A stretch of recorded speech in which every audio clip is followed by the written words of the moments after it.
Hey YouTube, it's Florida Deere here again with a quick public service announcement for new tractor owners, specifically new tractor owners of the subcompact series from John Deere, as well as lawn and garden tractors, the larger lawn and garden tractors, the X700 series, or even the older 400 or 500 series that John Deere used to carry. A little history here. I was a 445 owner for 6 years. The last year or so I had a 40 loader. I did understand that did need some ballast. The tractor being 815 pounds wasn't enough to actually, have the loader on it and not need rear ballast. So I did have rear ballast there. But when I got this tractor, which was a little over a year ago, I thought, well, this is 500 and some odd pounds heavier. It's a real tractor. It's got comes with a rear PTO, 3-point hitch, loader on it, from the dealership, just like that. I thought, would I really need ballast? The answer is yes, you do. You need ballast, and you need a lot of it. So what I'm going to focus on in this video is rear ballast, and because you have the loader on the front of these tractors, generally speaking, and it's basically really a safety issue as much as protecting your equipment. I mean, if you're operating something off the rear of the tractor and you don't have the front ballast correctly, you'll probably be able to figure that out without injuring yourself. The steering will end up being light. You'll understeer, some other of those issues. I had a tiller on my 445. If I wasn't running suitcase weights up front, it handled really funky. So before I go on though, hit the like button if you like this video. That would help me. And if you want to see more videos like this concerning John Deere lawn and garden tractors, as well as the John Deere 1 series, hit the subscribe button and we'll get going here. Focus on is wheel weights. Some advantages to wheel weights is they can be taken off or put on pretty easily. They are low to the ground, and they don't actually cause much, or if any at all, stress on the rear axle, as they're on the wheel and basically past the rear axle on the way down to the ground. So they're not actually, the tractor's not having to carry any of their weight. Drawbacks to wheel weights. I got these pretty cheap because they were rusty and nasty looking and all that kind of stuff. So I probably got them for, I don't know, $50 for the two of them or something like that, or maybe up to 100. I don't know. It was something certainly less than 100. Had them powder coated and or sandblasted and powder coated. But these are running 150 to 175 a piece. I thought for sure that was for the pair, but that's actually what some of the websites are saying. So they're pretty expensive. You can stack two on either side. So, I mean, but that's kind of crazy. I mean, for 200 pounds, you're looking at, $600, which is, over $3 a pound. So that's their disadvantage. Another one would be loading your tires. You could load your tires from anything with water, not recommended. I think guys use beet juice. Rim guard is what John Deere sells. In my 140, I used RV antifreeze or something like that. You can use washer fluid, those kind of things that are non-corrosive.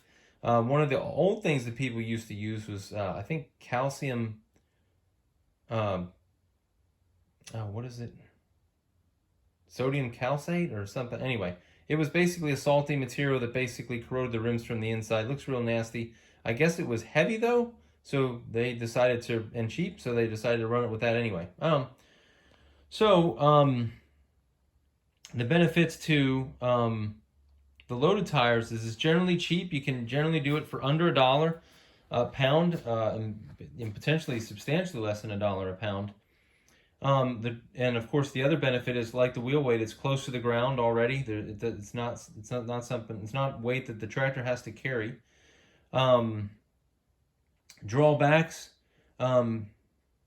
installing the water or the liquid can be difficult for some folks, or you'd have to pay somebody to do it, which would sort of cut into its cost advantage.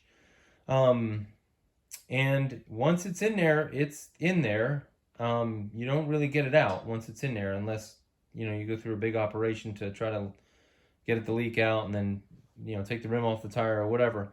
And I guess if you puncture the tire some way, and clearly I have at least one puncture on that tire, that would create, you know, probably some sort of leak. But it's a cheap way to do it. Another way, cheap way to do it, is to put your, you know, a rear attachment on the tractor, like a tiller or a box blade or a stump grinder, a bush hog. However, most of those can be a little bit lighter than the ballast box I'm about to show you, and they're going to be much larger. If you're working with one of them already, though, it's probably obvious to kind of use that as a ballast if it's heavy enough. But most of mine, I think, are in the 300-pound range. The tiller is almost 500, and the land plane is, I want to say, you know, close to 600. So the land plane is the only one that's actually, you know, heavier than this one.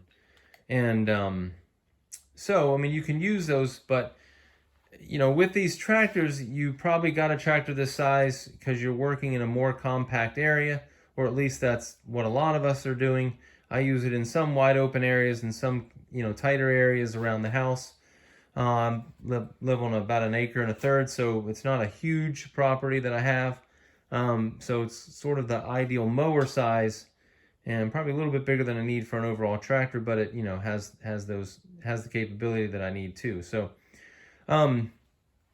which leads me finally to the ballast box. So this is something I would strongly recommend, that you get some sort of ballast, but I would strongly recommend a ballast box. This one's from Titan Attachments. Their stuff is made in America. Many of the other manufacturers have stuff made in America as well. So I picked it up on sale for $1.99. These concrete caps I got free from a customer. There are 11 in there at 35 pounds a piece. And but I, you know, trying to give you sort of the inside the numbers approach here. And the ballast box today, with no sales, $319.99. Each one of those concrete caps is $1.72. So that's a total of $338.91. I did not add in tax. I don't know what tax your state has if you're, you know, looking at this from, you know, out of the state of Florida. And so that's a grand total of 517 pounds. The 517 pounds does not include the receiver hitch or the shovel. So that would actually probably put me over 520, but we're just going to go with the 517. So 517 pounds for $338 and change is 66 cents a pound, which is pretty cheap. Now, other benefits, drawbacks of the ballast box. It is an additional thing to store for you. It's, you know, when you're not using it, you're going to have it, you know, somewhere. It's not going to stay on the tractor. It does cost more than your attachments you already have. And its center of gravity is higher. I mean, I could, you know, lower this a little bit. Actually, I'll probably just put it down.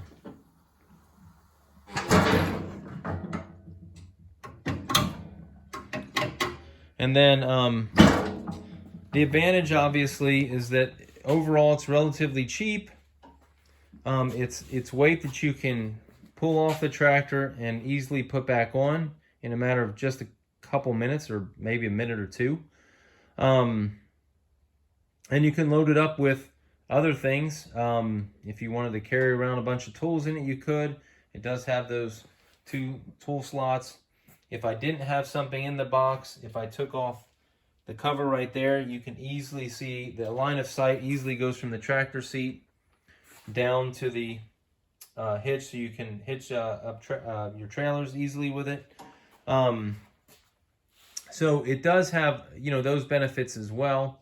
You know, but again, you do have to store it, but it does pack a punch for the amount of money you spend on it. And again, it does allow you to, you know, more compactly have that kind of weight close to the tractor and not swinging around way behind you. So again, this was just kind of to go over, you know, what you could do for rear ballast to make these tractors a little bit more useful, make them last a little longer, and above all, you know, be a little more safe with them, because they will tip over pretty easily. The one drawback I have with this one versus the 445 is this one is a little bit more top heavy. Not that, you know, when using the loader, the 445 was, you know, also not a little tipsy. But these smaller tractors can be a little bit difficult to manage if you don't have it properly ballast. So anyways, I hope this video has helped you. If you did find it useful, please hit the like button. And if you want to see more videos concerning the John Deere Lawn and Garden N1 Series tractors, go ahead and hit the subscribe button as well. And I appreciate you watching. I'll see you next time. Bye.